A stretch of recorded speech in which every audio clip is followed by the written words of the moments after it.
Welcome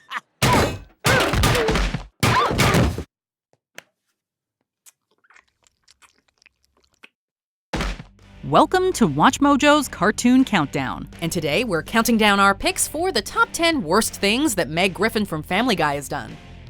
Number 10, became a religious fanatic. In this season 7 episode, Meg finds religion, but instead of being a positive influence on her life, it brings out the worst in her. Becoming judgmental and patronizing, she is determined to convert Brian, an atheist, at all costs. She manages to turn the town against him to the point that he can't go about his day without being pestered for his secular beliefs. She even tries to get him to take part in a book burning to, quote, destroy everything that is harmful to God. To try to force anyone to be or do something they don't connect with crosses so many lines. What kind of God would put you in a house where no one respects or cares about you? Number 9, got physical on a driver. Can you believe I'm stuck with Meg driving me around? Dad, it's just you and me in the car. When Peter loses his license, it falls to Meg to have to drive him and all his drinking buddies around town.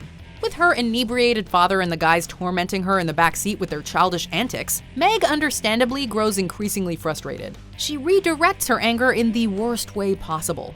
When she stops suddenly, the vehicle behind her rear-ends her car, and when the other driver comes up to confront her, she gets out and beats the heck out of him. That was awesome! Number 8, faked her sexuality. Her new friend Sarah thought she was a lesbian like her. Meg is invited to the Gay Alliance Club at school, where, upon learning they were planning a party for her, she backpedals on her attempt to correct them, turning a misunderstanding into a full-blown lie. You didn't let me finish. I'm not a lesbian. I'm a super huge mega lesbian. What makes this so bad is that there is no reason they couldn't be friends anyway. Kids in the LGBTQ+ community are frequently told that they choose their orientation. And so, Meg's lie is a hurtful one for multiple reasons, and ultimately, her motivation for keeping up the charade was a deeply selfish one. Number 7, harbored an escaped con. Meg has not exactly been lucky in love, but after taking part in a pen pal assignment for school, she falls for someone. Unfortunately, the person in question happens to be a convict. At first, she just visits him in prison, but when he breaks out, she actually tries to hide him from the law. Despite being caught, she refuses to call the police to take Luke back to prison.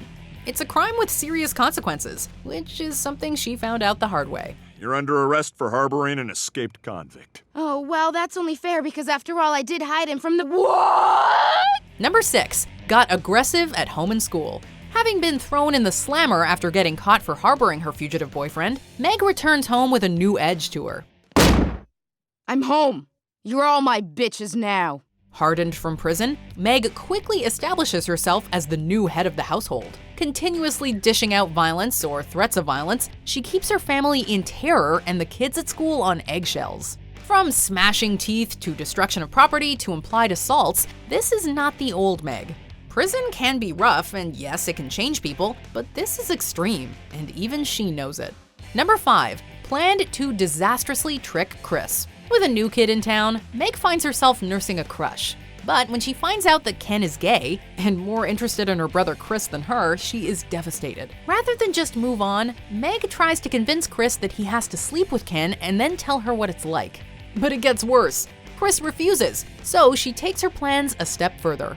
She gets roofies in order to drug Chris and tells Ken that Chris wants him and is waiting asleep in his bed for him. She plotted an assault on her own brother for her own vicarious enjoyment. Number 4, filmed a hot dog video. In something of a send-up of the 1987 high school flick 3 O'Clock High, Meg accidentally draws the wrath of a school bully and is challenged to an after-school showdown. Like the meek Jerry Mitchell in the film, she tries to get out of the fight in a number of ways, including getting expelled from school. That sex tape I released should be everywhere by now, and then they'll have to kick me out of the school. She decides to make a sex tape involving hot dogs and then upload it to the internet, in effect releasing a kind of pornography. The episode itself came under intense scrutiny, and an indecency complaint was filed with the FCC. Number 3, took advantage of Chris. After catching Chris stealing from their mom's purse, Meg decides to blackmail her brother. Her requests get increasingly disturbed, like stalk outside of Planned Parenthood, take the names of the girls who go inside, and then dial them up with some seriously messed up crank call material. All right, good. Now I want you to call them as if you're their dead baby. She also reveals to Chris, or at least heavily implies, that she is an anti-Semite. Basically, she goes way beyond a little sibling rivalry. What she does and wants is downright criminal. Number 2, tried to become the new Mrs. Swanson. Meg is so starved for love, it usually doesn't take her long to get obsessive when someone shows her even the most basic affection and kindness. And so what starts off as a neighborly gesture turns into something dark. Hey, who's that? Your boyfriend? Yeah, that's my boyfriend. While checking in on Joe and Susie while Bonnie is away, Meg becomes infatuated with Joe, blowing the smallest thing out of proportion to convince herself he loves her too.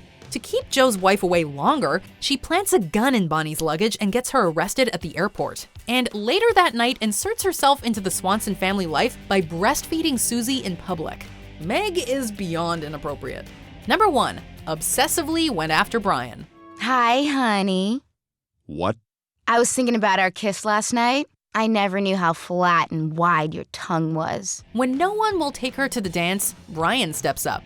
Even though he was just being a friend, albeit a drunk, kissy friend, she takes this to mean, you guessed it, that they're in love. Do you feel me, Brian? Do you feel me inside of you? She starts off by sending him creepy baked goods, but soon goes straight for the felony charges by knocking him out, kidnapping, and even worse. Meg has got a lot of issues, and for everyone's sake, ought to get some serious help.